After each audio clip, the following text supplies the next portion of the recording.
Welcome to my August reading wrap up. I've not actually done a reading wrap up on here since March, so we are way behind. But I figured we'd go through every book I read, every book I DNF'd, have a chat about it, give it some depth. Over on Book Talk, I do these every single month, but the problem is there's only so much that I can actually say over there, not just due to time restrictions, but also TikTok's just a weird app. It likes to review absolutely everything you put up and kind of try and block a lot of creator content. So that's not fun. But August was a funny one for me. So we are well into the depths of the school holidays. All three kids are at home. All three kids are off. I've still got work. It was all happening, but I didn't do too badly. Like, I had quite a decent reading month. I read 7 books completed and I DNF'd 2. Start of the month was actually it was a crappy start, to be honest. I started the month with Death of a Bookseller by Alice Slater, which is actually my book club's book of the month. So I run Chapters and Caffeine. It's a book club over on Fable. I am not affiliated with Fable in any way, but it's a great platform to run a book club. And we picked Death of a Bookseller simply because we were a little bit fun. We loved the cover. The cover pulled us in, so we decided to go for it. And oh my God, what a mistake. To the point where my physical copy is already at the charity shop. That's how much I disliked this book. I rated it around a 2 stars. If it wasn't for the book club, I would never have pushed through. I would not have forced myself to read it. It was one of those books where I felt like I'd read a bunch of words and no story. It just didn't go anywhere. It didn't develop. The characters didn't really grow or have very many layers.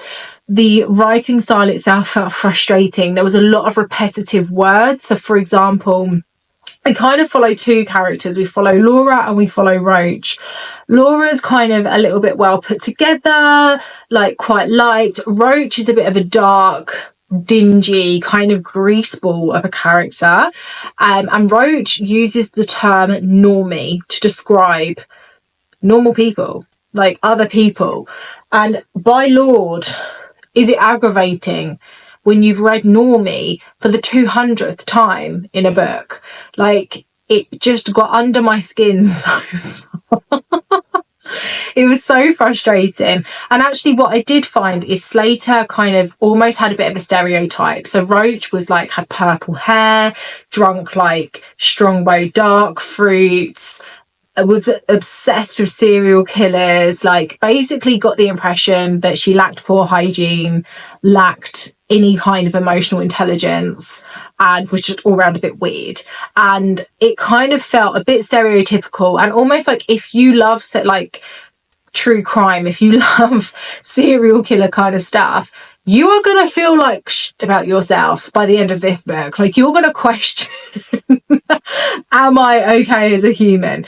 It's just, there was so much to it that it was just such a meh book. And unfortunately, it was kind of agreed across the board in the book club. I think maybe only a very small handful, like full of people genuinely enjoyed reading Death of a Bookseller, which, when you think about it, is quite tragic. But truth be told, it just had no momentum. It had no good pacing. It didn't have enough character development. It didn't really have anything to offer. And it all felt a bit fruitless. But actually, even like the synopsis, the blurb, everything about it, it kind of promised something that didn't deliver. It was really such a disappointing read. When I finished, I felt so deflated that I knew I needed something that I was just going to enjoy, right? That was what was important to me after this point. I needed something that was going to be quick, it was going to be easy, it wasn't going to tax my brain, and I was just going to enjoy it. So I picked up Ashford Parker Doesn't Fail by Ashley Herring Blake. Now, this is book number 2 in a trilogy. So you've also got Delilah Green Doesn't Care and Iris Kelly Doesn't Date. I have not read Iris Kelly Doesn't Date yet, but I did read Delilah Green back in, I think it was May, June. These are sapphic. They are women loving women romances. They are cringy at times, but easy to read. They're not full of spice. They are not full of smut. You might get the odd little scene in there, but they're tolerable and they're definitely not overwhelming with it. The background is story. We follow Astrid, who we did meet in book number 1.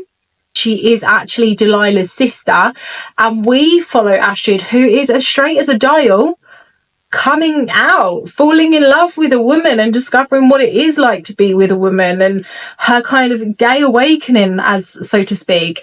Is probably wasn't my favourite. I did prefer Delilah Green, but I really enjoyed this. It served its purpose. It was punchy. It was something that I could just consume very easily, didn't require a lot of thought, wasn't taxing on my brain, and I did simply enjoy it. I do quite enjoy Ashley Herring-Blake's writing style just because I find it really easy to digest, and I do think that she represents, or they represent, sorry I don't know gender, they represent like sapphic women in a very, very good way. I really like the fact that this isn't sold on smut or on spice.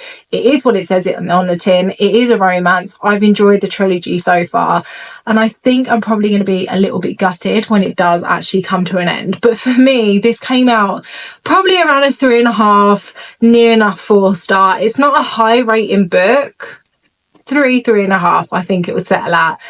But I enjoyed it and I needed it. It definitely cleansed my palette. And if you are looking for like a sapphic series that is straight up romance, I would genuinely recommend these just because they're so easy to read. I think it would be really hard to dislike them. They're not complex. They're not overlayered. They don't kind of complicate things. They're just what they say they are.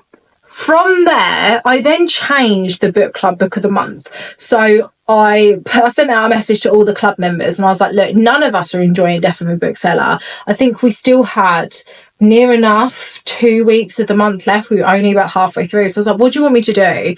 So we switched up and we added a second book, which we've never done before. But actually it was really nice to have that second option. And we had The Perfect Child, by Lucinda Berry. I've not read any Lucinda Berry yet.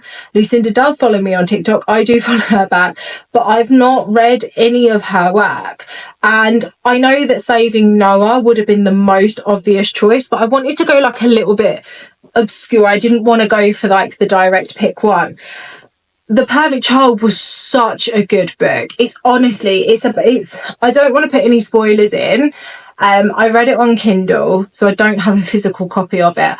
But essentially, we follow this journey of this child that has turned up out of nowhere, has almost like no trace of identity. We don't really know her age, don't know anything about her. And then we start discovering, and the doctor that is taking care of her ends up homing her basically and becoming her dad, and then alongside that his wife ends up becoming her mum. But as it's unfolding and we're discovering who this child is, let me just say it is it is such a head turner of a story. There were points in there where I was like, oh my word, like this is crazy. What I will say is do check the trigger warnings on this one, because there are some massive triggers. For example, there's some situations that involve animals and things like that I do think if you go into it blindly, even for me, that scene was a bit much. There was a scene that involved a kitten and I was like, oh God, I don't like that. I really don't. But saying that, Lucinda's style of writing is very much like that. It is quite dark. I know that from just seeing her content and hearing other reviews. It is very dark. It is very out there. It is there is a lot of shock factor in her books in general, and The Perfect Child did not disappoint. Now, I know that a lot of people, and I saw this in the book club, weren't keen on the ending. The ending is a bit of a cliffhanger. It is a little bit, why is it ended there? There is actually a novella to chase it up. For the life of me right now, I cannot remember what the name is, but I will find out and I will attach it to this video. And there is a novella that then goes further into the story a touch. And I am going to read that because I do want to know. But all in all, I really enjoyed the style of writing. I enjoyed the pace. I found the pace was really, really good. I weirdly enjoyed how dark and how twisted this was, and just how messy that kind of group of characters had become. It was quite crazy, and their development was absolutely excellent. And as a reader, it actually had me at points almost like screaming with frustration at the characters, like, wake up, like, come on, why can't you see this? So yeah, excellent book. I will definitely 100% be back for more Lucinda Berry, without a doubt. Maybe one day I will be brave enough to read Saving Noah, but I think I need to prep myself for that one first, because I have heard that is pretty deep and dark. But overall, I think once again that comes out probably around a 3.75 4-star. I really struggle with the star rating system, because I'm like, what does it even equate to? Like, then what my 4-star could be somebody else's 5-star or somebody else's 2-star. Like, do you get what I mean? I try and avoid it as much as possible, but for the sake of these kind of videos, I feel like I have to put a star rating on so that people can understand just how much I enjoyed it. But then moving on to how much I enjoyed a book, we have my first DNF of the month, which is actually Isabelle Alunday's The Wind Knows My Name. Now, I picked this up on the way back from a really long drive home from Wales. My Kindle battery had run out and I didn't have another physical book on me, so I just grabbed it in WH Smith. The cover had kind of attracted me into it, I'm not gonna lie. It was bright, it looked quite summery. I was like, oh, what's this? And I'd kind of seen stuff about it, but I hadn't seen very much. And I liked the fact that the back describes Vienna 1938, and we talk about Nazi occupied Austria, and then 8 decades later we talk about a young girl that's fleeing El Salvador and is trying to get into the United States. So at first, almost like the first chapter or so, I really enjoyed it. I tend to enjoy things that are kind of historical fiction or based in World War II, things like that. I always tend to quite enjoy that kind of storyline. But then all of a sudden this book lost me, and it lost me so quick, and from that point on I just couldn't recover. I think I got near enough halfway through before I DNF'd. I gave it a really good chunk. What I was really struggling with is we start off in Vienna in 1938, and then all of a sudden we skip however many years forward, decades forward, and I was like, whoa, why have we skipped like this? Then there was so much political talk in this book, to the point it was actually a little bit it was quite draining. I didn't enjoy the political side of it at all. There was far too much almost abandonment of characters. So to start off with one character who's a little boy in 1938, and then suddenly we're talking about a completely different character, but we're not going back to that original character for so long. I'm not sure I actually by the point I got halfway through the book, I'm not sure we even went back to him. That, it lost me, it done me, and I kind of sat there and I really toyed with it, because I was like, okay, I've reached near enough the halfway mark, I could just push through. And then I was like, life's too short, I'm just not going to push myself through this. I didn't like the writing style, I didn't like the characters, I didn't feel connected with it, I couldn't stand all the political jargon. The romance in it felt pointless. I was like, why are we putting romance in this book? It doesn't require it. It just was so unenjoyable. And it's so sad to say, but it was so unenjoyable that I actually just strongly DNF'd it, and that's going to be going to the charity shop. However, after that point, I then picked up Emily Austen's Everyone in This Room Will Someday Be Dead. This has been sitting on my TBR for really quite a while. I think somebody actually book fairied this to me, and I don't know why I haven't picked it up sooner. It is so weird. It's so odd. But to give you a little bit of context, we follow Gilda, Gilda's whole life just seems to be a cluster of a mess. It's just a fast-paced tumbleweed, and Gilda's going through life and she's just picking all of these things up. Her anxiety is through the roof. Her health anxiety is through the roof. She spends half her life in A&E thinking that she's about to have a heart attack. There's so much is happening, but Gilda's actually a lesbian, and Gilda somehow ends up working at a church, right? Where they don't know she's a lesbian. I think they think she's Catholic. She is so random. She gets herself into such pickles. It is unbelievable. And the thing that I really liked about this is I've had my referral for an autism diagnosis and assessment. Both of my children are fully diagnosed and have been for quite a while now. So it's inevitable. We know it about myself. But anyway, I felt like Emily Austen literally had picked into my brain, and she was just picking out my thought processes and the way that I react to things and the way that life snowballs for me, because my anxiety builds so highly. And then all of a sudden I'm like, how should I even get into what happened? How did I get to this position? It was just so brilliantly written. It's really witty. It's really, really funny. I can imagine it's going to be a little bit of a Marmite. I can imagine some people will be reading this and think, why? Why am I reading this? What on earth is going on? The story it does develop, but it doesn't develop. But the way that Emily Austen has written this, I think is so smart. It's so well put together.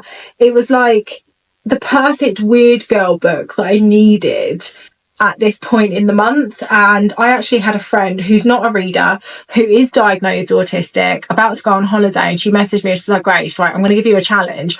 I need you to recommend me a book to try and read on holiday. She was like, I don't ever read. I recommended this because I was like, right, I feel like your brain is going to understand this book, and you're going to have an element of relatability to this book. It was just brilliant. I really, really enjoyed it. It was a 5-star read for me, and I didn't expect it. It was so charming and had passion without being passionate, if that makes sense. It just was absolutely fantastic. So that was a very, very strong high star for me, which then actually led me into another 5-star read. And this, I was told to read this by Summer's Book Club over on TikTok. She was like, I know you have one of my favourite books on your shelf. I need you to read it. It's Karen Slaughter's Pretty Girls. I'd been putting this off because it's so chunky. Okay, that is a sizable book. And I was like, I just don't want to face the size of it, thinking it was going to take me a while to read. I read this in 2.5 days. That flop as well. I'm sorry. That is such a perfect floppy book. It is a psychological thriller that is so twisted, it's so graphic, it's so descriptive. I think some people wouldn't necessarily be able to hack some of the context that is in this book, but for me, it was just unbelievable. Karen Slaughter had me hooked from first page, absolutely first page in. I read through this book. I annotated the hell out of it, which I never do with thrillers. Actually, it's very rare I will annotate a thriller, but it's just excellent. So it follows 2 sisters. Their third sister went missing a few decades before, and now suddenly another girl's gone missing, but it seems really to replicate their sister's disappearance. And then we follow their journey through their kind of re-coming together and discovering who's actually behind their sister's disappearance and murder and all of this stuff. And my lord, some of the darkness that is in this book is insane. It is extreme. It's actually a little bit freaky. It's a little bit scary, but it is brilliant. It is brilliant. Karen Slaughter is an exceptionally talented author. Very, very talented. It was my first Karen Slaughter. So not going to be my last. I can't wait to read more of her books, and I'm gutted that I put this off for as long as I did. I really need to learn my lesson that just because a book is chunky doesn't mean that it doesn't need some love, because I always go for the little ones thinking, oh, that means I can read more, whereas actually some of the little ones take me weeks to finish, whereas this, days. Then come into my second DNF of the month, right? And it was Mrs. S by Kay Patrick.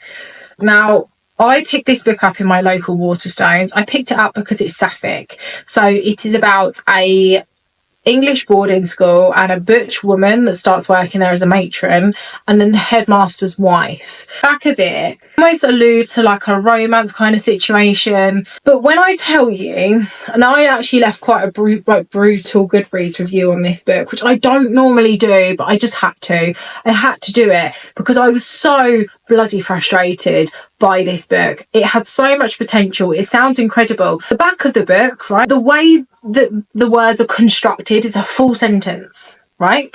But the inner workings of the book, every 3 words is a sentence in itself.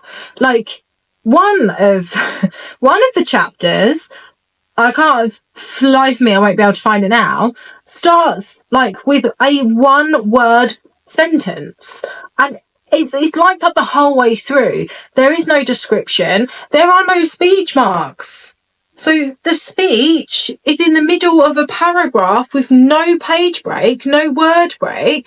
It's just there in the middle of it with no quotation marks. So how am I meant to know who's talking? I don't know who's talking. It's one of the hardest books I've ever had to try and follow in my life. And I ended up just getting so frustrated with it. I was like, I can't do this. I cannot get through this. I can't get through with no quotation marks. Eyes blink, then narrow. No mascara today. That's 2 sentences. That could have been 1 sentence with a comma and a little bit more descriptive writing. So I DNF'd it. I got frustrated, and it's very rare that I will get actually frustrated with the way a book is written. But this, it just felt so inaccessible to the reader. And I'm going to sound absolutely brutal when I say this, but it felt pretentious. It genuinely felt like it was trying to be pretentious, and that was off-putting. That was frustrating. It's not hard to write a book that is accessible to people. It's inaccessible to the reader to not use quotation marks. It's inaccessible to the reader to not take a break when somebody's talking. Do you get my point? It really peeved me off. I actually have really strong feelings about that book, and I don't really have them very often. I then decided, because I was frustrated, I again needed a bit of a palette cleanser. Now, when I need a palette cleanser, I reach for one of 2 things. I reach for romance or I reach for smut. I'd already done my romance for the month, so I went for my smut quota, which is Birthday Girl by Penelope Douglas. I've already read Credence. Credence is very problematic, okay? Credence was my first Douglas book. Credence is riddled with issues, specifically age-related issues and family-related issues. However, Credence did have quite a lovely story to it. So in the end, I quite enjoyed Credence, because I was like, right, it is what it is. It is what it says it's on the tin, whatever. And it's still got a good story to it. It was readable. Birthday Girl was boring. It dragged. It's quite a sizable book as well, right? She's not small, but it dragged. It really did drag. And then also, very quickly, I picked up on the same theme. We're talking about a young girl, 18, 19, an older man, a situation that's a bit forbidden. So we follow Jordan and her boyfriend, who they need to move out. So they move in with her boyfriend's dad. They then break up, and Jordan ends up with the dad. The dad's like 38 and she's like 18, 19. There's like a 20-year difference, which, okay, it's not abnormal. Like 20-year differences do happen, trust me. But why are we constantly writing about like literal teen girls, like young girls, and in such descriptive ways? And then there's a scene which involves a desk. Okay, and Jordan does things with this desk. Right, things that we normally do with people or rubber elements. She does it with a desk. And I was like, why? Why? I literally felt it rising out of me. Like, why am I reading this? The smut in Credence was like smutting, okay? It was spicy. Even for me, like, I'm gay. I like that smut in Credence. I was like, I'm enjoying this. I didn't enjoy it. I really didn't enjoy it. And so many people are like, oh my God, it's one of my favourite Penelope Douglases. No, I didn't like this. Okay, you can like it. That's fine. Obviously, I love the fact that you love it, because reading is subjective. But I really didn't like this. I didn't. And I finished it simply because I was like, please tell me this is going to get better. But it just didn't get better. I think it was probably about 3/4 of the way through where it really registered with me. And I was like, is every single Douglas book going to be like this? Is it going to be about a young man, like young girl, older man, dodgy situation? Because Credence was about her step uncle and his 2 sons. And this is about someone's boyfriend's dad. Like, are we okay? I love a bit of smut sometimes. I love a bit of dark romance. I probably read them once in a blue moon. This one failed me, unfortunately. It just wasn't... It was boring. It was boring. I then decided to go and join my local library, which I have videoed, and I am going to YouTube with you because I am all for libraries and mindful consumption at the moment. My TBR is getting too big and I want to support my local library. But anyway, I picked up Bloom by Delilah S. Dawson, which I picked up because it is a sapphic book. I've read a lot of sapphics this month, which I'm loving. Okay, we've got 4 sapphic books sitting here. Brilliant. Lesbian representation all the way. I didn't really know much about this. I picked it up for the cover because I was like, oh, that cover is stunning. It looks quite autumnal, right? It looked like a little bit like wintry. It had that vibe. And then the inner flap, I was like, okay, lovely. Love that.